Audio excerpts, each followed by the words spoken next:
नमस्ते स्टूडेंट। मेरा नाम काजल सोनी है और मैं काशवीर लर्निंग सेंटर की शिक्षिका हूँ। आज हम लोग निबंध लेखन नाम की एक चैप्टर को अच्छे से देखने जा रहे हैं। यह हिंदी का है, एक बहुत ही इम्पोर्टेंट है और बहुत ही इंफॉर्मेटिव है। निबंध क्या है? निबंध का अर्थ होता है जिसमें विचारों या घटनाओं को सही क्रम देकर गूंथ कर लिखा जाता है। निबंध के माध्यम से दिए गए विषय के बारे में अपने विचारों और भावों को बड़े प्रभावशाली ढंग से व्यक्त करने की कोशिश की जाती है। एक ही विषय पर अलग अलग तरीके से लिखे गए निबंध आपको मिलते हैं। निबंध का जो आकार है वो छोटा या बड़ा भी हो सकता है। निबंध का जो है अलग अलग तरीके से क्यों मिलता है? क्योंकि एक टॉपिक पर अलग अलग व्यक्ति के अलग अलग विचार होते हैं, तो अपने हिसाब से लिखते हैं, तो वो अलग अलग मिलता है हम लोगों को देखने में। और 300 शब्दों में हमारे 10th क्लास के बच्चों के लिए है, और बाकी जो नीचे क्लास के बच्चे होते हैं वो कम शब्दों में भी लिख सकते हैं। आगे हम लोग देखेंगे कि निबंध का प्रकार कितने प्रकार के होते हैं। पहला है वर्णनात्मक निबंध, दूसरा विचारात्मक निबंध और तीसरा है भावात्मक निबंध। तो वर्णनात्मक निबंध के बारे में हम लोग जानेंगे कि ये क्या चीज होता है। कि इस प्रकार के निबंध में स्थानों, वस्तुओं, ऋतुओं, दृश्यों, त्योहारों, उत्सवों, घटनाओं, यात्राओं, व्यक्तियों या खेलों आदि आदि और भी सारी चीज है, उनका वर्णन किया जाता है। जैसे मेरा देश, स्थानों में क्या आ गया? मेरा देश। वस्तुओं जैसे कि मेरी कलम, ऋतुओं ग्रीष्म ऋतु, दृश्यों में मेले का दृश्य, त्योहारों में होली का त्योहार, उत्सवों में जन्मदिन का उत्सव होता है। घटना, घटना अच्छी बुरी भी हो सकती है, जैसे सड़क दुर्घटना है, बुरी घटना है। यात्राओं में रेल यात्रा, व्यक्तियों में हो गया, खेलों में हो गया, जो आपको पसंदीदा खेल है उसका आप वर्णन कर सकते हैं।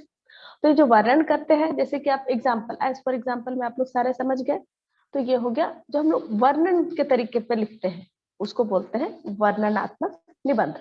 दूसरा है हमारा, कौन सा था दूसरा? विचारात्मक निबंध। इस प्रकार के निबंध में किसी व्यक्तिगत, सामाजिक या राजनीतिक समस्या पर लिखे जाते हैं।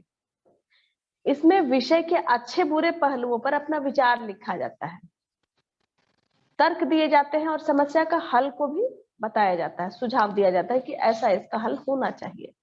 जैसे कि दहेज प्रथा, विचारात्मक पक्ष इसका है। इसमें विचार करने योग्य बातें हैं कि बुरा है, भला है, अच्छा है, बुरा है, ये सब विचार। दूसरा और आगे देखेंगे हम लोग एग्जाम्पल में भ्रष्टाचार। मोबाइल जो है वो वरदान है या अभिशाप है?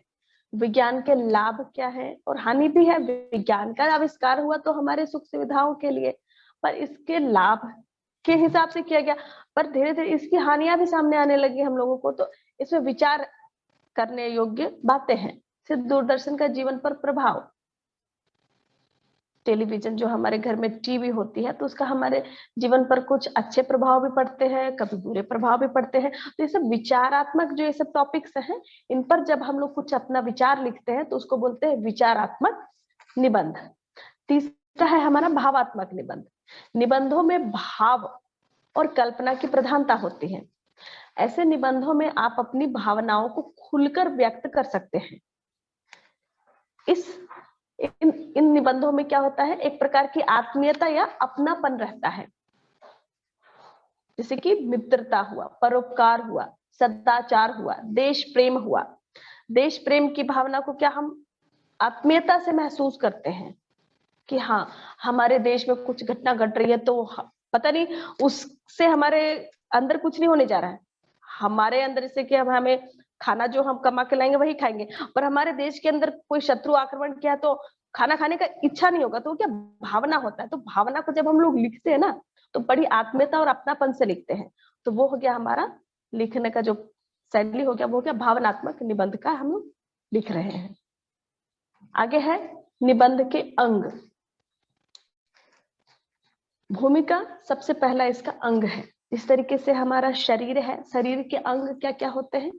हमारा सिर हुआ, हाथ हुआ, पैर हुआ, ये सब मिलके एक शरीर बनाता है, तो इसके अंग है विभिन्न। उसी तरीके से निबंध के भी अंग होते हैं, इनसे मिलकर पूरा निबंध बनता है। तो सबसे पहला है भूमिका, उसके बाद है विषय वस्तु और तीसरा है उपसंहार।